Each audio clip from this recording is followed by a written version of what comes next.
اگر آپ اپنی آنکھوں اور کانوں پر اعتبار ہی کھو دیں تو کیسے بتائیں گے کہ کون سی شے حقیقی ہے؟ ڈیپ فیک ٹیکنالوجی کے ذریعے ایسی فوٹیج اب کوئی بھی بنا سکتا ہے جس میں کسی شخص کو وہ کچھ کہتے یا کرتے دکھایا جائے جو اس شخص نے کہا یا کیا ہی نہ ہو۔ یوں بے یقینی اور بے اعتباری کا ایک نیا عہد جنم لے چکا ہے جس میں کچھ بھی جعلی ہو سکتا ہے، لیکن سماج اس معاملے سے نمٹے کیسے؟ ڈیپ فیک بنانے کے لیے کمپیوٹر پروگرامز ڈھیروں تصاویر اور صوتی نمونوں کا جائزہ لیتے ہیں اور پھر خود کو تربیت دیتے ہیں کہ کیسے ان کی نقل بنائی جائے۔ یوں یہ لوگ چہرے بدلنے، ہونٹوں کی حرکت، انہیں بزرگ یا بچہ دکھانے اور حتیٰ کہ ایک نیا چہرہ یا آواز تک بنا کر رکھ دینے کے قابل ہو جاتے ہیں۔ فلمی صنعت یہ طریقے کئی دہائیوں سے استعمال کر رہی ہے۔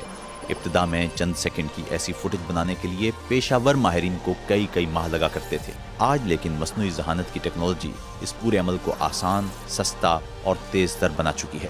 یوں انتہائی کم وسائل اور ڈیپ فیک کی معمولی مہارت کے حامل افراد بھی زبردست ویڈیوز بنا سکتے ہیں۔ مثال کے طور پر میوزیم کسی نمائش کو نئی زندگی دے سکتا ہے۔ اس ٹیکنالوجی کا لیکن ایک تاریک پہلو بھی ہے۔ 2017 میں ایک آن لائن یوزر u/deepfakes نے ایسے کلپس ریلیز کرنا شروع کیے جس میں وہ مشہور شخصیات کے چہروں کو پون اداکاروں کے جسموں پر چپکاتا تھا۔ ایسی پون ویڈیوز آن لائن دنیا میں جنگل کی آگ کی طرح پھیل گئیں، اور ان ویڈیوز میں دراصل ہراسانی کا پہلو تھا، یعنی کسی شخص کا چہرہ ایسی ویڈیوز میں ڈھال کر اس کی تضحیک کرنا۔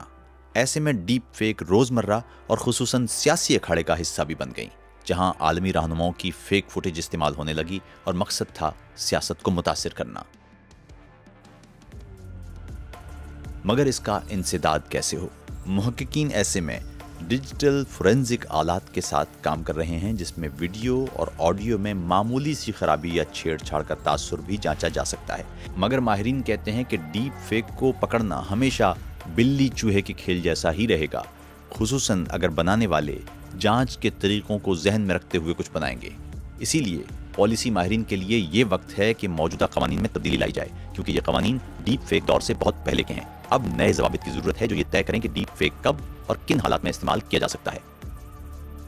ساتھ ہی سوشل میڈیا پلیٹ فارمز کو بھی تحریف شدہ ویڈیوز کو پکڑنے کا نظام بہتر بنانا ہوگا۔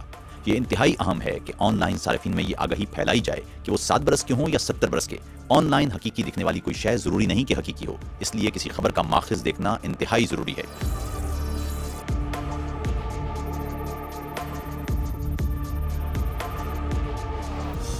یہ آگہی بچوں کو ایلیمنٹری اسکول سے دی جانا چاہیے تاکہ اگلی نسل میں بے اعتباری کے دور سے نمٹنے کی صلاحیت موجود ہو۔ مستقبل میں میڈیا لٹریسی پڑھنے لکھنے جیسی ہی اہم ہو سکتی ہے۔